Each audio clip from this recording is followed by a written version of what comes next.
falar um pouquinho mais sobre Jeremias. Vamos terminar e encerrar este livro e também falar sobre o livro das Lamentações, Lamentações de Jeremias. Um livro curtinho de 5 capítulos, mas que tem boas lições sobre este período, né? Nós estamos falando aí de 2.600 anos atrás. Então, veja nesse diagrama, nós sempre apresentamos para ajudar o seu entendimento.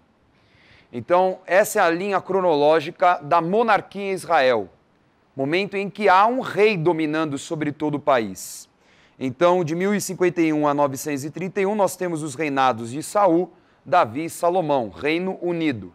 Depois do pecado da idolatria de Salomão, este reino será dividido em duas partes. O reino do norte, que vai de Jeroboão até Oséias, nos anos 931 até 722, quando a Síria destrói o reino de Israel. São as 10 tribos do norte. E o reino do sul, que é o reino de Judá, Roboão, filho de Salomão, até Zedequias. Nós vamos falar bastante sobre ele hoje também.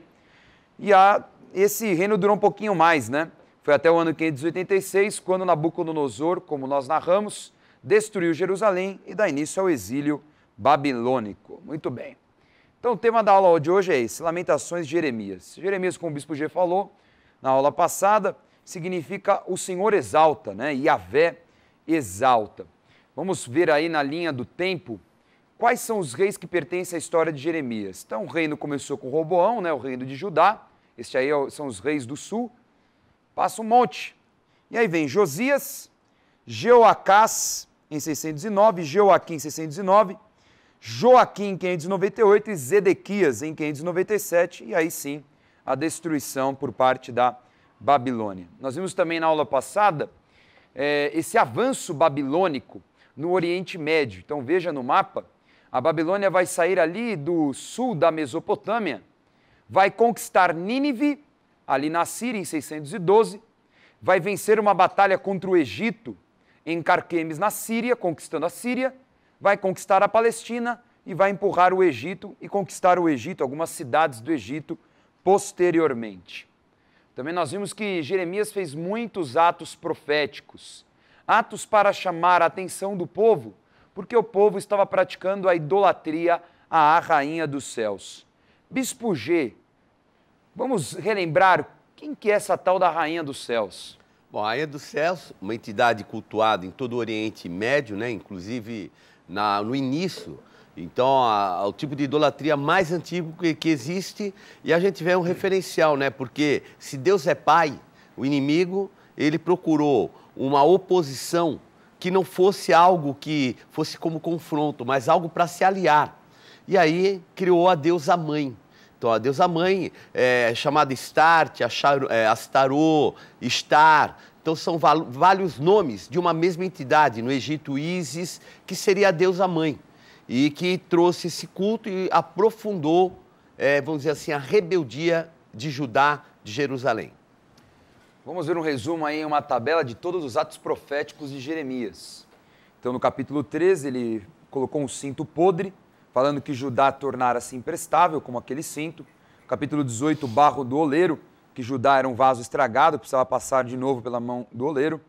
Capítulo 19, a quebra da botija, em que ele anuncia a ruína de Jerusalém, como aquela botija quebrada. Jeremias 24, as 2 cestas de figos, que ele diz que os melhores cidadãos serão levados cativos para a Babilônia. 27 e 28, ele coloca um jugo com cordas, falando que todo o povo será levado cativo de Jerusalém. E 32, que é muito interessante, ele compra um campo ali em Anatote, perto de Jerusalém, declarando que haverá restauração do reino de Israel. Bispo G, no capítulo 35, Jeremias ele trata, usando como exemplo de fidelidade, um povo chamado Recabita. Explica pra gente quem são esses Recabitas. Os Recabitas eram, vamos dizer assim, uma linhagem patriarcal descendente de um homem chamado Recabe. Então ele era o patriarca e a marca deles era a fidelidade.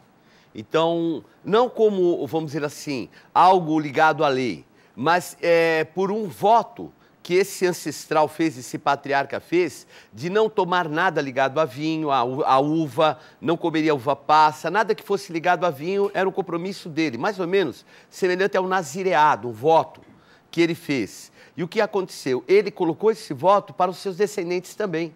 Olha. Então a família de Recabe, os recabitas, eram tão fiéis que gerações posteriores, eles mantinham a sua fidelidade a um voto que foi feito nem é por eles, mas por um ancestral deles, mantendo essa fidelidade, obviamente, uma fidelidade ao ancestral, mas em relação a Deus, porque esse voto era um voto feito a Deus.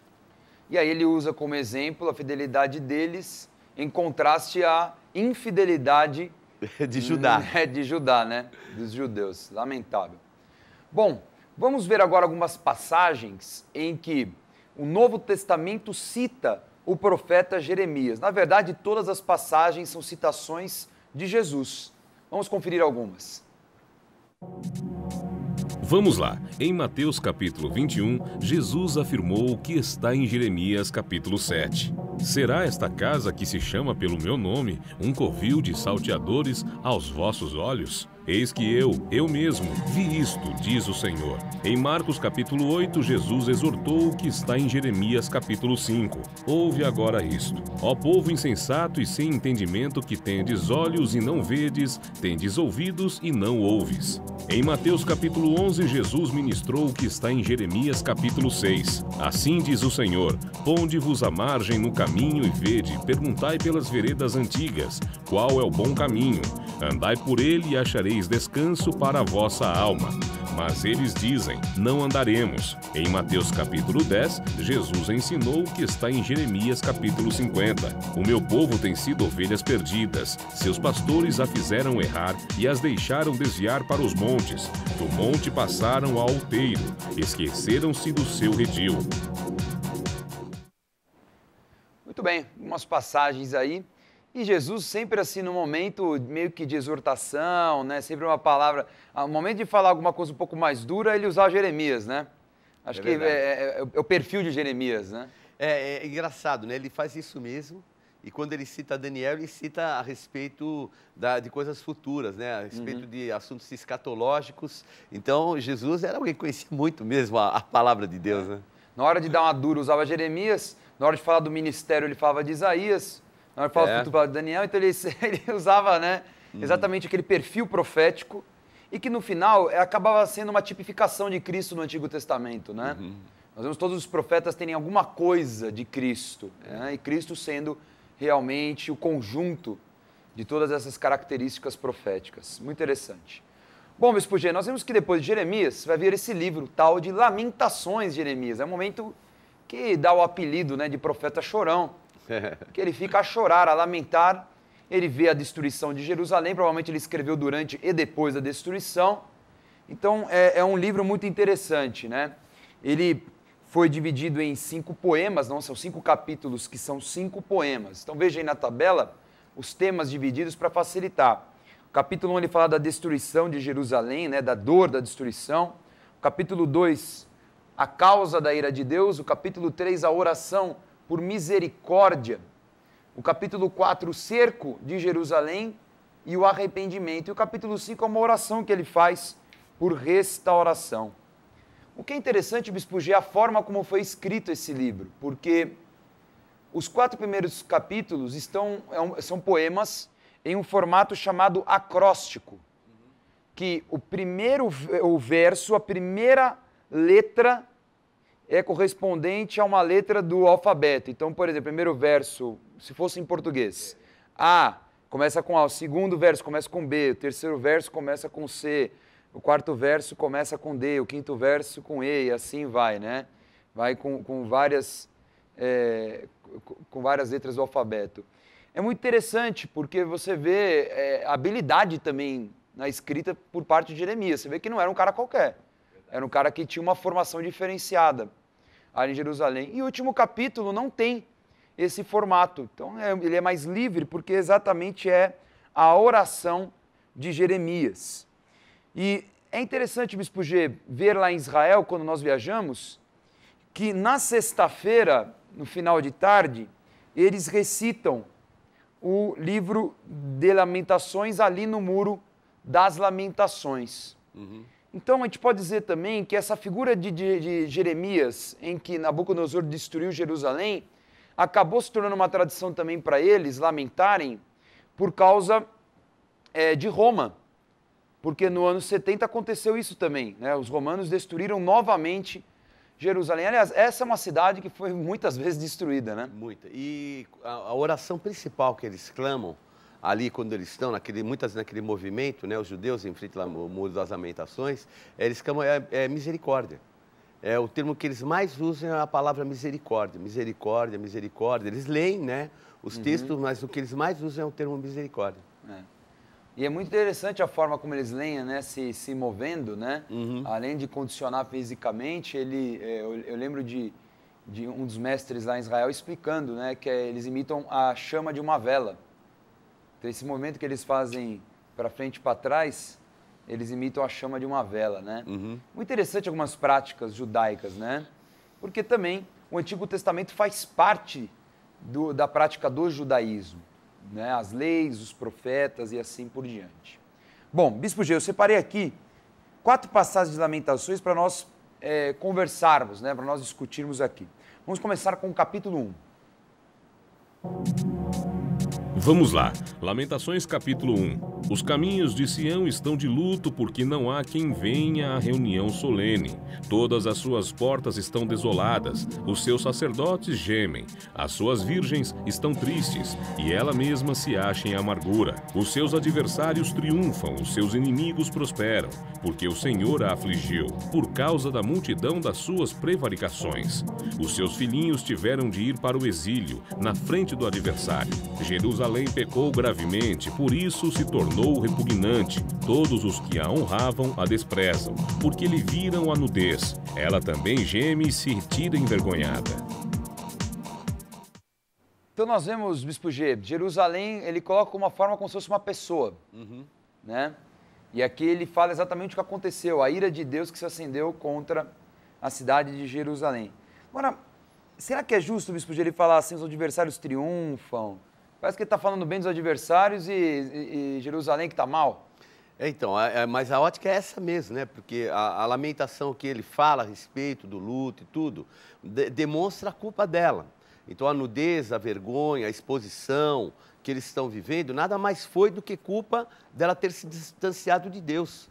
Então, o triunfo do inimigo não foi o triunfo do inimigo, foi a derrota de Jerusalém.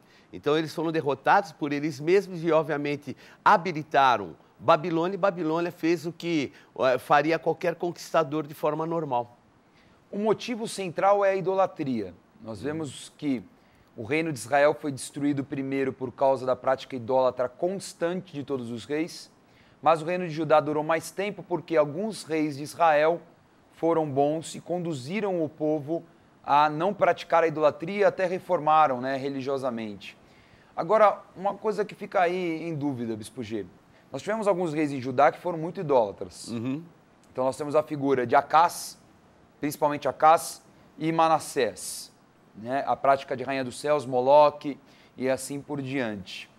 Mas nós vemos o quê? Que Ezequias conseguiu contornar isso, a prática de Acás, mas Josias não.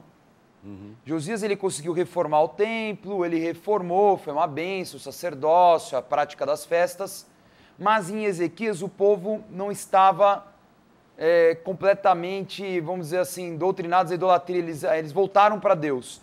Em Josias não. Em Josias o povo se rebelou, tanto é que Jeremias começa daí. É isso mesmo. Josias tentando consertar, então Deus adiou por causa de Josias, mas não por causa do povo. Então a gente vê, assim, como que o resultado que aconteceu com Jerusalém é da prática do povo, não é? O povo não quis mudar, o povo endureceu o coração. Até porque a gente vê Zedequias, às vezes se inclinando a ouvir Jeremias, o último rei. É verdade. Mas ele não conseguia segurar politicamente, né, a opressão do povo. Né? Então, a força, né? Por isso que até os termos que são usados aqui são muito pesados, o termo repugnante. Então, quando fala de Jerusalém, já não está falando dos reis, não está falando dos príncipes, mas agora é o povo. porque a partir de Josias é disseminada a idolatria, e agora o povo não está muito preocupado se há uma reforma, se tem um profeta de Deus falando. Para eles tanto faz, porque eles se distanciaram tanto de Deus que eles agora são, não só não ouvem, como são contra. Então eles ficam contra a palavra profética de Jeremias. E isso causa repugnância, era o termo pesado, né? O capítulo 3, ainda que seja uma lamentação, ele traz uma certa palavra profética de esperança. Vamos ler. Vamos lá, Lamentações capítulo 3. Quero trazer à memória o que me pode dar esperança. As misericórdias do Senhor são a causa de não sermos consumidos, porque as suas misericórdias não têm fim. Renovam-se cada manhã. Grande é a tua fidelidade, a minha porção é o Senhor, diz a minha alma, portanto esperarei nele. Muito bem, essa talvez seja a passagem mais conhecida de Lamentações, né? O trecho mais conhecido, mais pregado também. E é interessante, bispo, porque nós vemos Jeremias, mesmo com todo o cenário que ele estava vivendo, ele ainda acreditando nessa restauração que vai acontecer posteriormente, é claro, e ele mesmo profetiza isso, né? A profecia das 70 semanas, e que Daniel vai resgatar essa profecia no capítulo 9, vai interferir espiritualmente para que o anjo, tanto Gabriel como Miguel, interfiram contra o principado da Pérsia, e aí sim acontece a restauração de Jerusalém em 3 fases, na verdade, né? Nós vamos estudar isso nas próximas aulas. Mas é interessante como ele fala novamente a tal da palavra misericórdia. Então, porque a gente às vezes pensa num livro como algo que um autor escreve no seu tempo, mas Deus é eterno. Então a gente vê o primeiro capítulo, tudo que acontece, o quanto ela se torna repugnante, as nações, tudo que ela vive. Já no segundo, como você já está comentando, a demonstração do querer de Deus, de um acerto, e todo esse processo. Daqui a pouco ele vai falar para pôr a boca no pó, e aí todo um processo que o que é? O tempo que Deus vê se ela fizer um conserto. Então, Deus está vendo todo esse tempo, aquilo que ele prevê que vai acontecer, porque o nosso Deus é um Deus eterno, ele tem a boa, perfeita e agradável vontade reservada. Agora a opção era por parte deles. Então ele fala, ele mostra o seu amor, logo em seguida ele vai dar a direção, e no final é o elemento profético do que vai realmente acontecer, né? Mas no capítulo 4 ele volta a reclamar, e ele vai falar muito da figura da mulher. Vamos ler. Vamos lá, Lamentações capítulo 4. A língua da criança que mama fica pegada pela sede ao céu da boca. Os meninos pedem pão e ninguém há que lhe dê. Os que se alimentavam de comidas finas desfalecem nas ruas. Os que se criaram em escarlata se apegam aos monturos. Porque maior é a maldade da filha do meu povo do que o pecado de Sodoma, que foi subvertida como num momento, sem o emprego de mãos nenhumas. As mãos das mulheres outrora compassivas cozeram seus próprios filhos. Estes lhe serviram de alimento na destruição da filha do meu povo. É um trecho bem pesado, né? Aí ele está narrando literalmente o que ele está vendo em Jerusalém. A fome, a miséria, aquele que antes tinha uma condição boa, social e financeira, agora completamente falido, morando na rua, sem ter o que comer. Mas aqui, Bispo G, no final, ele fala sobre cozer os seus próprios filhos. Essa seria uma alusão à prática da idolatria? Não, eu acho que aqui é mais mesmo a situação que eles vão chegar de fome. O deserto que eles vão passar vai ser muito grande. E aqui até esse sentimento que ele coloca, não é porque ela vai chegar no ponto de fazer uma entrega dos seus filhos a uma entidade. Aqui não, aqui é realmente chegar ao nível de poder cozer o próprio filho para sobreviver. Isso. Então, demonstra o nível que eles podem alcançar, o extremo da miséria, que é o extremo da miséria. E nesse cenário, ele termina o livro com uma oração, né, pedindo misericórdia a Deus. Vamos ler um trecho. Vamos lá, Lamentações capítulo 5. Tu, Senhor, reinas eternamente. O teu trono subiste de geração em geração. Por que te esquecerias de nós para sempre? Por que nos desampararias por tanto tempo? Converte-nos a Ti, Senhor, e seremos convertidos. Renova os nossos dias como dantes. Por que nos rejeitarias totalmente? Por que te enfurecerias sobremaneira contra nós outros? Muito bem. Então aqui ele orando, pedindo misericórdia para Deus, mas me surgiu como é diferente da oração de Daniel. Né? Eu acho que aqui Jeremias, não sei se ele entendeu muito o cenário, ele mesmo tinha profetizado há 70 semanas, mas a gente vê Daniel orando com mais humildade, né? Assumindo mais o pecado, né? E um pecado que não era dele, né? Porque Daniel, se a gente perceber, assim, as atitudes dele de santidade foram tremendas. O pouco que ele viveu em Jerusalém foram 18 anos. Eu não creio que ele tivesse tanto pecado assim, em termos de uma idolatria em relação a Deus, apesar que foi um momento que ele passou lá também. Mas ele se compunge, né? Ele se humilha mesmo diante de Deus. Já de Jeremias, eu acho que pelo fato de ter passado pelo momento de dor, porque por mais espiritual que a pessoa seja, quando ela passa por um momento de dor, vem a dúvida no coração. Nós vemos que Jó, por exemplo, Deus não atribui pecado a ele, mas por muitas vezes Jó se sentiu abandonado por Deus. Ele próprio fala, porque eu não fui um aborto, porque o Senhor me deixou viver. Então, não é uma palavra ofensiva a Deus, mas no momento da dor, a pessoa não é que fica contra Deus, mas ela realmente, ela questiona o seu momento com Deus. É uma coisa, infelizmente, que é até natural para um homem, até por mais santo que seja o homem, quando passa pelo momento da dor, da dificuldade, é terrível. E eu imagino que Jeremias também, porque era um homem de Deus, limpo de tudo isso, mas passou por um momento assim ainda. Muitos anos, né? Não é uma coisa de dias, né? Muitos anos em que ele foi lutando contra aquilo, tentando convencer o povo, e infelizmente não deu certo. Então, por isso que é uma lamentação, né? Tentou, mas não conseguiu, e agora tem que suportar, né, o resultado. E ele, né, no capítulo 13, ele deixa uma passagem que eu assim, acho muito interessante, que essa é até para avaliar, né, isso está no capítulo 3, versículo 28. Perdão, 28. Assente-se solitário e fique em silêncio, porquanto esse jugo Deus pôs sobre ele. Põe a boca no pó, talvez ainda haja esperança. Dê a face ao que o fere, farte-se de afronta. O Senhor não rejeitará para sempre.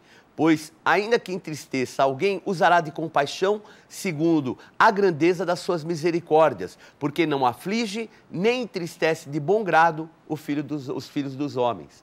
Então, aqui Jeremias mostra um caminho, que era o caminho do arrependimento, do ficar em silêncio. Não adiantava se rebelar, não adiantava murmurar.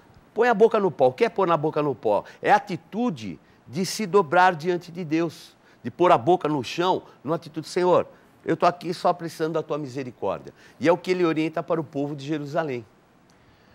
Muito bem, esse foi o livro de Lamentações. Antes de nós revisarmos, quero dar a dica Gospel Bay de hoje, a Bíblia Apostólica Renascia, esta lindíssima Bíblia para jovens. Você adquire por um preço muito especial no site gospelbay.com.br ou, se preferir, pelo Televendas 3500-1222. Essa Bíblia tem todo o conteúdo, né, da Bíblia Apostólica, anotada pelo servo de Deus, apóstolo Estevão Hernandes, e tem um encarte com 12 temas polêmicos do universo jovem. É uma Bíblia lindíssima, né, na cara da galera, né, na pegada. Então, você adquire esta Bíblia, vai ter o pagamento aí facilitado e vai receber com toda a comodidade e segurança na sua casa. Olha o presentão aí. Bíblia Apostólica Renasci Gospel Bay. É a loja virtual da Rede Gospel de televisão. Nova loja Gospel Bay. Os seus artigos preferidos agora estão ainda mais acessíveis no site gospelbay.com.br. Mais ágil, mais simples e mais seguro. Acesse agora mesmo o novo site gospelbay.com.br e boas compras. Chegou o momento da revisão. Na aula de hoje, estudamos o livro de Lamentações de Jeremias, que narra a tristeza do profeta em observar a destruição da cidade de Jerusalém pelos babilônicos. Vimos que cada capítulo do livro é um poema, tratando dos seguintes temas: ira de Deus, misericórdia, esperança, arrependimento e oração. Os primeiros 4 capítulos foram escritos em formato acróstico. Cada verso começa com uma letra do alfabeto hebraico. Por fim, aprendemos que os judeus recitam o livro toda sexta-feira no Muro das Lamentações. É isso aí. E a próxima aula nós vamos falar sobre Ezequiel. Fique ligado. Tome nota agora da agenda do programa Escola de Profetas. Não perca a oportunidade de se aperfeiçoar mais no conhecimento da Palavra de Deus e desenvolver seu ministério. Participe dos cursos do Centro de Estudos Apostólico. Para mais informações, acesse ceaapostólico.com.br ou entre em contato pelo telefone 11 3203 0641.